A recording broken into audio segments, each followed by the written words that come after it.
खबर शामिल करते हैं सरगोदा से, जहां 70 साला बूढ़ा दूल्हा 35 साला जवान बीवी के खिलाफ शिकायत लेकर अदालत पहुंच गया।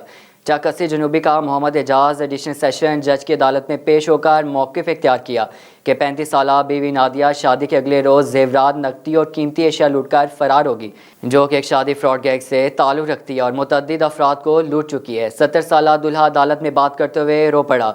SHO भागटावाला ने 35 साला दुल्हन नादिया को अदालत में पेश किया तो 35 साला दुल्हन ने बताया कि मेरे दादा की उम्र का दूल्हा, ना मुँह में दान, सफ़ेद बाल और कामते हाथों वाला, जब कमरे में आया तो उसका चेहरा देखकर मेरी चीखें निकल गईं, लेकिन वालिदैन की इज्जत की खातिर चुप रही। 70 साला दूल्हा जालिम है और 4 शादियां पहले भी कर चुका है।